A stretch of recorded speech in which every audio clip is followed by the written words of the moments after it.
come, I'll just start, and then you can always ask more or come up afterwards and talk with me too.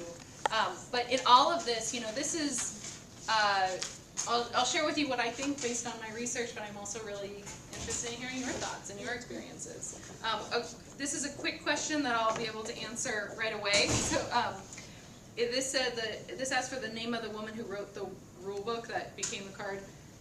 Dorothy Meyerson, and I have it here, you're welcome to look at it, but it's Meyerson, and one of the photographs that you'll see in the exhibit is her teaching Mahjong on television in the 1950s. It's a fabulous picture.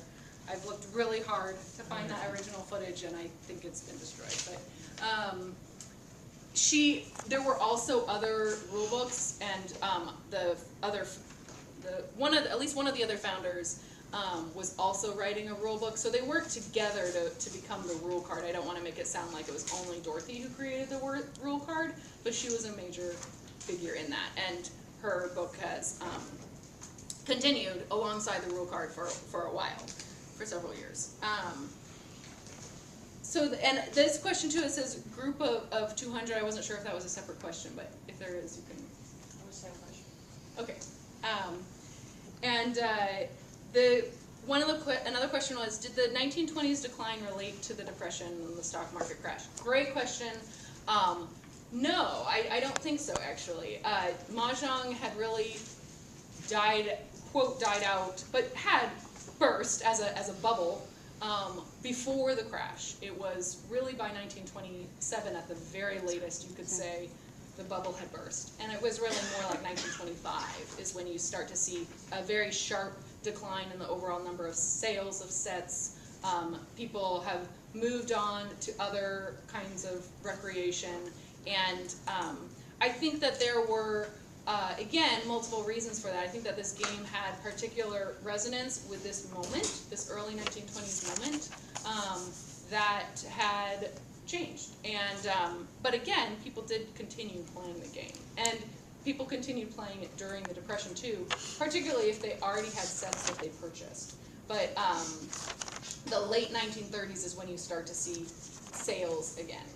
And there's this great article in a Chinese American, one of the few Chinese American English language magazines at the time that was saying, good news, sales are picking up again. And it was in 1938, and the league was founded in 38.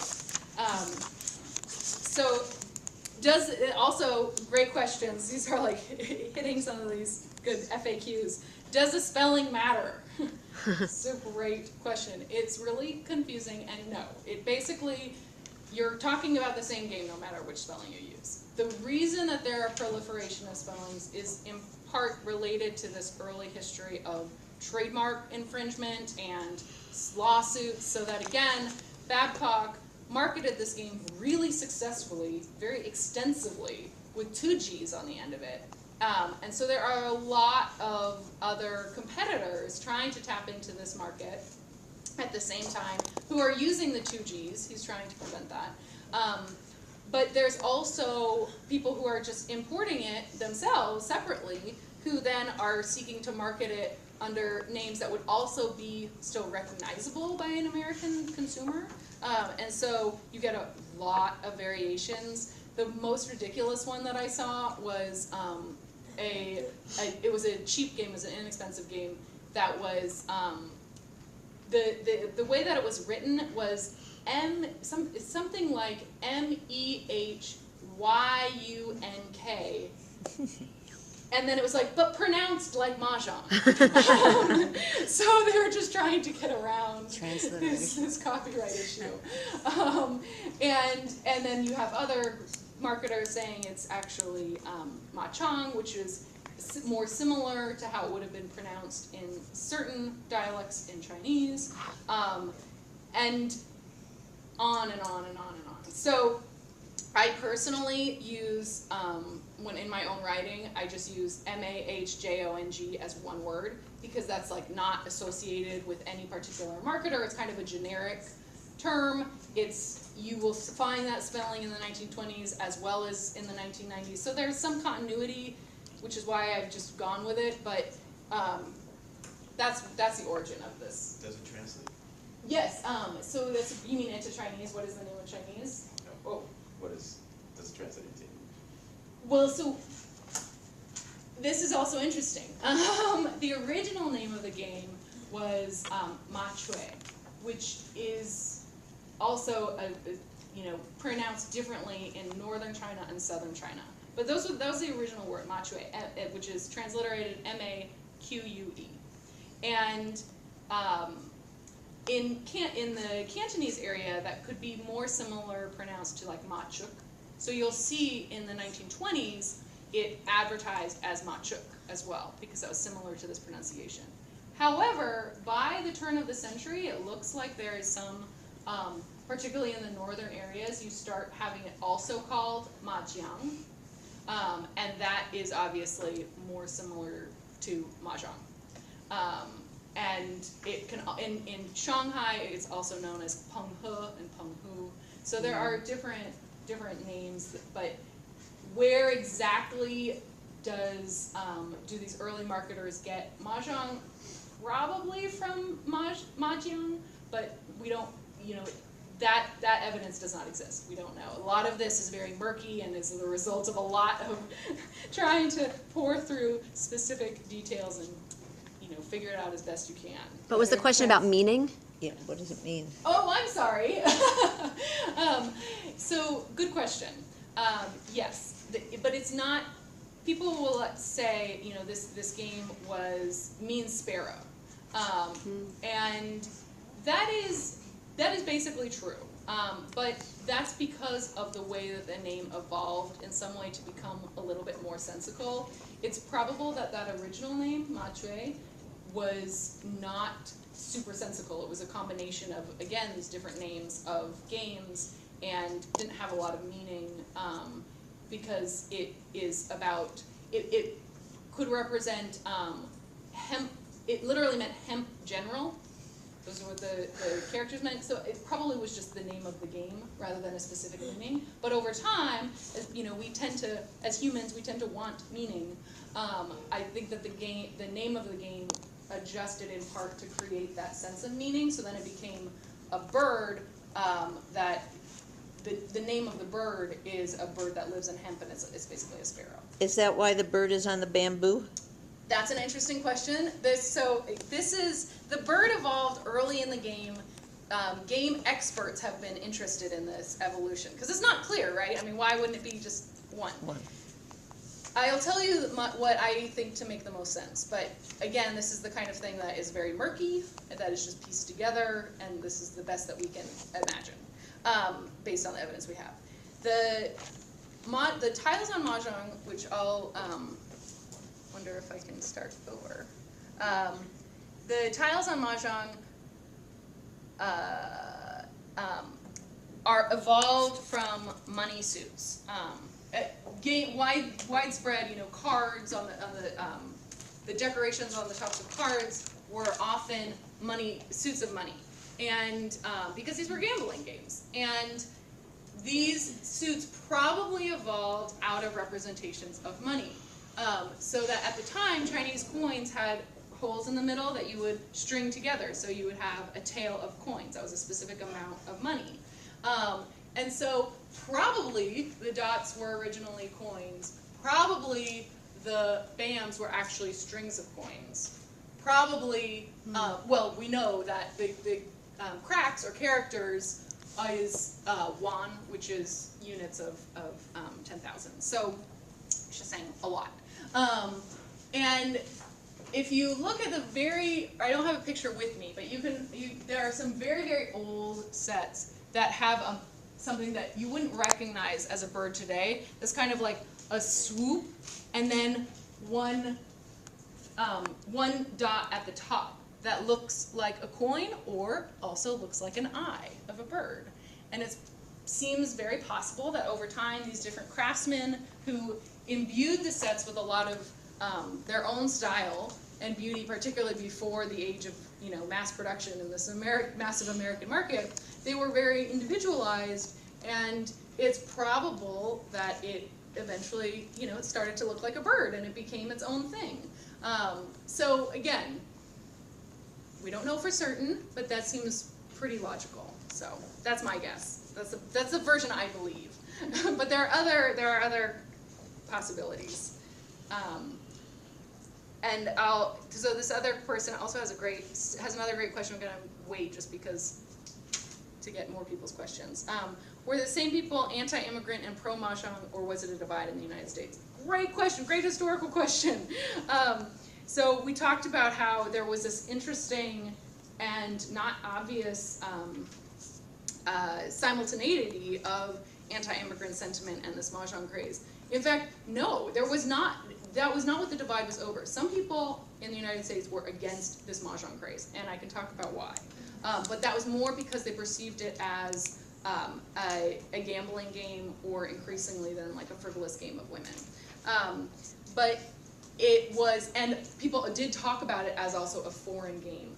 But it wasn't, in part, I think my own theory is that in part because there was this real emphasis on this ancient court that was not associated with working class immigrants, that there wasn't this as much of a perceived kind of connection. And there was, so people who were embracing Mahjong were doing that in a different way. And you actually have, so the Native Sons of the Golden West were a strongly, specifically anti-Japanese group in the early 20th century that believed that California rightfully belonged to WASPs, and they were very clear about that. And they were against Japanese land ownership, and so they had a long history of kind of broader anti-immigrant sentiment if it wasn't a Northeastern European immigrant.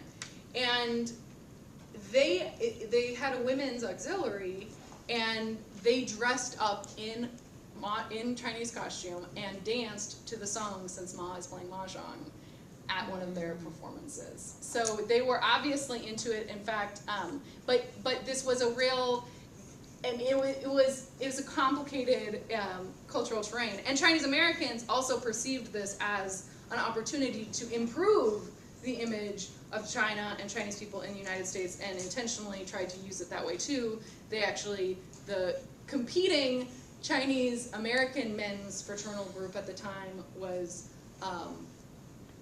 Native Sons of the Golden State. And they sent President Harding, I mean intentionally, kind of undermining this other group, and they sent President Harding a beautiful Mahjong set as a gift while he was in San Francisco. Unfortunately for them and for President Harding, he actually died here in San Francisco on that trip. So I don't know that he ever got to play it, but he and his wife did play it in the White House at other times. So any emergency questions or clarifications or interjections before I move on? Yeah. What about, I mean, were Jews supportive of Chinese Americans, or were they sort of just in the background of not, being one way or the other? Yeah, good question. By and large, it was more in the background. But in the 1920s, also a lot of the people who were jumping onto the Mahjong craze were, again, I said it wasn't only elite Americans, but it was often largely led by people who had at least some money, and those tended to be more established German, Jews of German descent that were more established and were also more, with good reason, more aware of and concerned of assimilating into kind of the up and up, and had more, that looked different regionally. But in 1923, there was a Reform synagogue in San Francisco that hosted a Mahjong fundraiser. And to my knowledge, there were, this was not, the real debates about Chinese immigration really happened earlier. At this point in 1920s, Chinese immigrants are effectively excluded. That happens in the late 19th century. So Jewish Americans really weren't part of that conversation at that time. There was ongoing and new waves of Eastern European Jewish immigrants that was much more relevant to talking about this concern over immigration. And then in 1924, the anti-immigrant legislation is linked. It excludes all Asians across the board in new ways, but also excludes Eastern European immigrants, particularly targeting Jewish immigrants. And so these, these anti-immigrants sentiments are related to each other, but it's, it happens in these different historical moments. So again, I mean, you probably know there's a strong history of Jewish activism around civil rights and a kind of sense of how do you negotiate this shared position on the in a marginalized position. But I don't think that conversation was relevant to the stuff around Chinese Americans particularly. So good question. Okay, so how is Mahjong relevant to San Francisco specifically? Is it mainly for East Coast Jewish culture? Do you mean in the post-war period, or just generally, or I'm not sure who asked. I can interpret the question, but okay. So is relevant to San Francisco specifically from its origin. San Francisco is a big, important part of this story from the 1920s. Babcock's business is based here, as well as many other competitors. And San Francisco, the port of San Francisco is a major importation port and point of entry for Asian goods in general. And it took off in San Francisco before it took off in New York. But these things happened quickly on the heels of each other, and in a kind of circuitous way as well. But in terms of in the post-war era, when American Mahjong is really nurtured by Jewish American women, this question of whether that's a mainly East Coast phenomenon is a great question. And the shorter answer is no, it's national.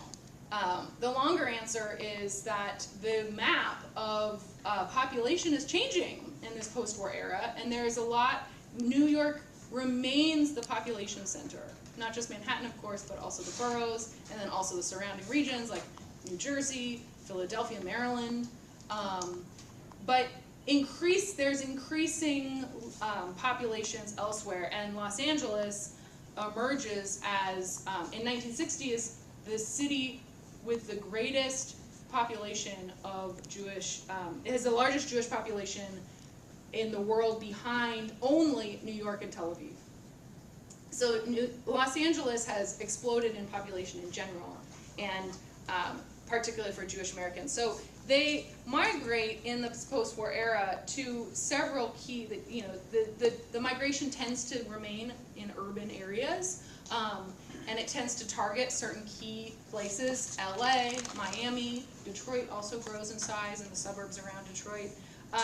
But I think that New York retains not only a population center, but a special strength in disseminating some of this Mahjong culture. And the Catskills is important in part because millions of people went there during this time, and it becomes a place that I think exports a lot of culture. And part of that culture is humor, part of that culture is Mahjong. And it has a special cultural power, I think. So I hope that answered the question. Do you have a time limit, by the way? I don't have any idea how long. Maybe 5 more minutes. Okay, great. All right. I want to make sure I know there are questions that I'm not going to be able to answer right in the 5 minutes, so I'll get to as many as I can. There's a question, did Reform Jews play bridge instead? That's a good question too. But many people are both bridge players and Mahjong players. And many people in the 1940s were playing canasta, and in the 1940s and 50s playing canasta and Mahjong.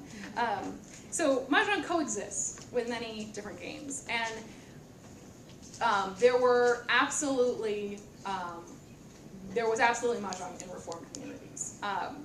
But it does get strongly associated with this dominant group of conservative Jewish Americans, and in part that's because of the way that conservative synagogues grow so quickly during this time, and it becomes conservative communities become kind of this dominant image of Jewish American culture, in part because they really are growing and they get attached to the suburbs, and people can drive, they can use their car on the Sabbath to go to conservative synagogues. And there's a move in the second generation, previous to the waves of Eastern European immigration, Reform had been growing a lot in population and in popularity. But after the influx of Eastern European, more conservative, more Orthodox influence, along with a big spectrum, right, of also many people who were not at all religiously Jewish, but very intentionally culturally Jewish. The second generation tends to move away a little bit from Reform, which I've heard some people describe as, well, they weren't really Jewish, because they wanted that more of a sense of specific Jewish markers, and conservative for many people became a kind of middle ground that they felt more comfortable with than the orthodoxy of their parents, but also than the Reform of a more American, more long-standing American tradition. So conservatism in general really just grows in this period, and Mahjong is in that culture, but it is not only in conservative communities. Yeah. I didn't write mine down for questions. Oh, great. I have a couple comments. Okay, good. So, first of all, the covers on the tables, Yeah. you can buy them today from the National Mahjong League. Yeah. And they're called schmatas. And also,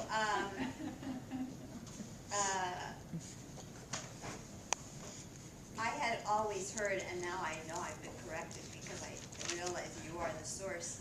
I had heard that the Jews who left Germany and Eastern Europe went to Shanghai, as a safe haven, and that's where those people learned to play mahjong. Yeah. And then when the war was over, they emigrated to New York, and then that's the story I had heard. Is there any truth to that at all? So there are a lot of different theories floating around. This question of, and there is a question that I haven't gotten to talk to yet that said, tell me more about how it became associated, how it became, quote, a Jewish game, which some people really like that term.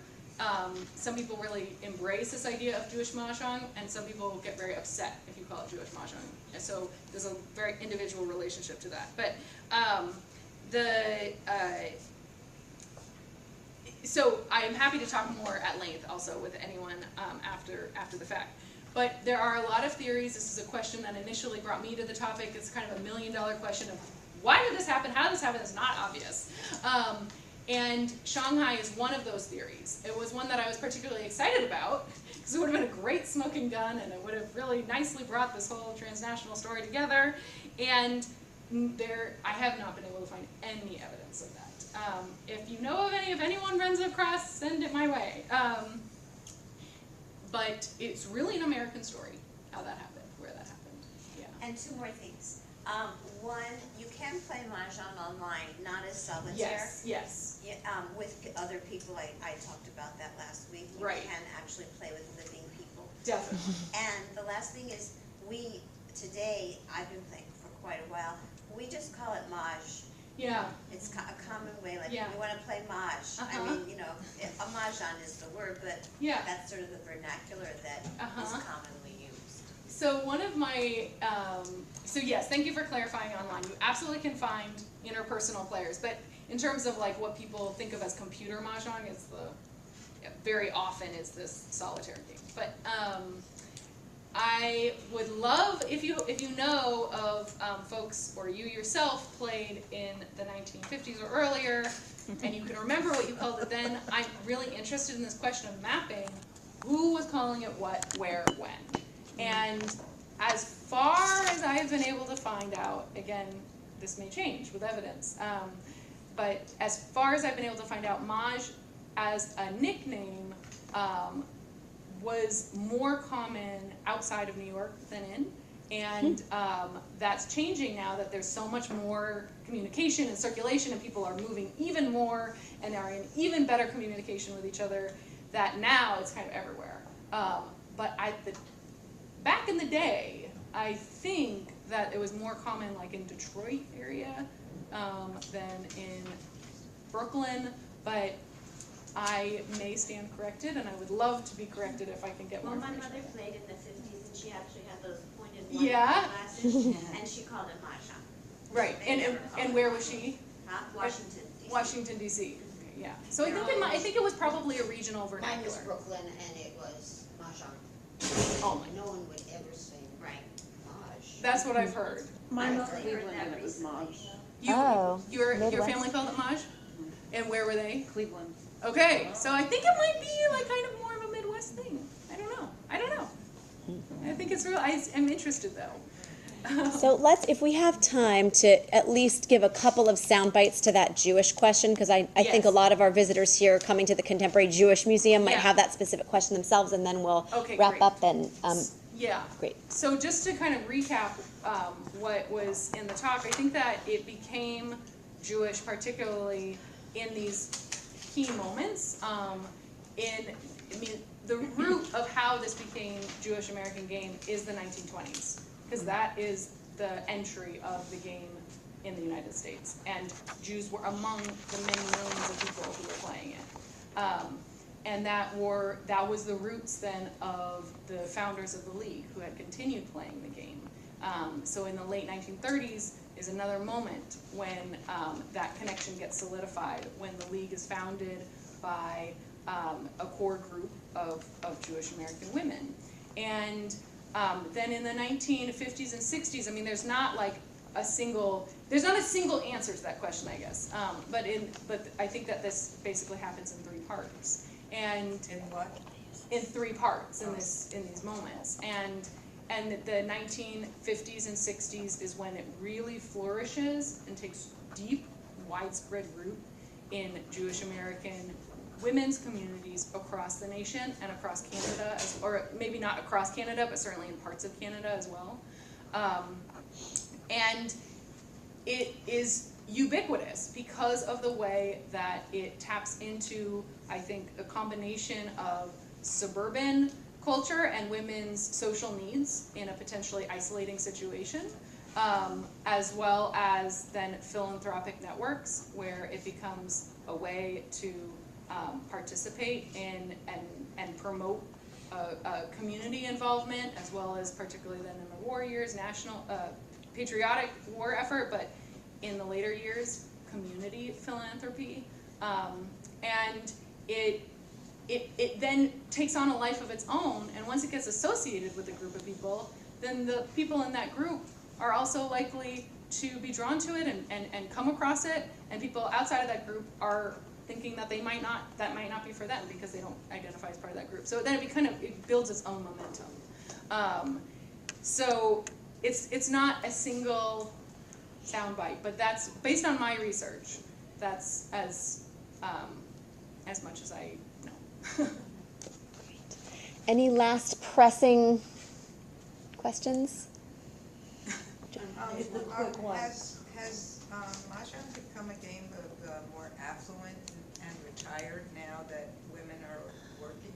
Right, oh yeah, okay, good question. So part of why it goes into this decline is that also more and more, there's a generational kind of rejection of mahjong that I think happens, and part of that is intentional rejection of their mothers and of everything their mothers represent, and part of that is situational in terms of moving into different kinds of rhythms of life, which often don't include leaving the workforce to raise young children, at least as often. And so I think that's, now that that generation is retiring, many of them are coming back to the game as a game of their mothers, specifically for this connection. But it's also spreading in retirement communities across the board. Men are playing it, lots and lots of different kinds of people are playing it, because there are, again, these new, often very quickly developed transient communities of people who are moving to retirement communities and teaching each other and wanting to meet each other through the game. So yes, definitely. But also young people are now starting to play it too. Yeah. So it's a super technical question. My mother collects the old tiles and she'll find that the paint is wearing off on them, so she's had me try to restore them. What do they use? Oh, What okay. type of paint is used? Is it enamel? What are the new sets, the old sets? It depended on the different and the era of when the set was made and where it was made, and there's a lot of variation. Okay. even the machine printed ones, though, generally would have had some kind of hand painting element. Okay. But I can direct, if you want, come up and I'll direct you to, like, there are really hardcore Mahjong collectors. Right, like a whole restoration society. Yes, I would yeah, imagine. they're out there, and they will be very knowledgeable on the details of that, yeah. And Elise, thank you so much Thank for you. all of your knowledge and for being here. And if other questions come up in our training, we can gather them and we'll pass them your way. Okay, great, thank you So so much. take like a 2-minute to stretch and regroup, and then we're going to hear from Rennie. So go. Because one of the last